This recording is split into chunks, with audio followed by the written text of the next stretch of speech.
নেতা তারেক রহমান পরিষ্কার ভাষায় ঘোষণা দিয়েছেন, যারা বিএনপির রাজনীতির সঙ্গে থাকতে চান তাদের পক্ষ থেকে যদি কোনো রিপোর্ট আমরা পাই, চাঁদাবাজি করে, লুটপাট করে, দখল করে, অত্যাচার, নির্যাতন, নিপীড়ন করে, সন্ত্রাসী করে, তাদের আমরা এই লাইনে যারা বসে আছি আমরা লিস্ট করে তারেক রহমানের হাতে পৌঁছে দেব। তাদের জন্য যদি আবার ক্লিন হার্ট অপারেশন শুরু করতে হয়, বাংলাদেশ জাতীয়তাবাদী দল কিন্তু করবে। সাবধান থাকবেন আমাদের দলের নেতা কর্মীরা।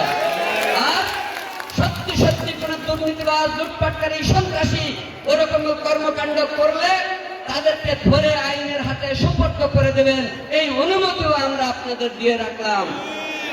আমাদের নেতা ছিলেন মরহুম এমপি শামসুল আলম প্রামাণিক, আজীবন সৎ ছিলেন, সংগ্রামী ছিলেন। উনি কখনো দুর্নীতিকে প্রশ্রয় দেননি, সন্ত্রাসী লুটপাটকারীকে প্রশ্রয় দেননি। আমরা তার আদর্শ পালন করি। আমরাও সেই ধরনের দুর্নীতিবাজ, সন্ত্রাসী, চাঁদাবাজদের আমরা প্রশ্রয় দিই না, দিব না।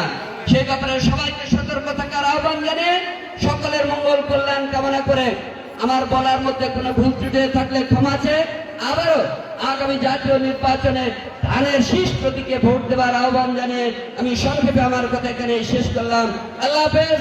বাংলাদেশ জিন্দাবাদ। সবাইকে ধন্যবাদ। আসসালামু আলাইকুম।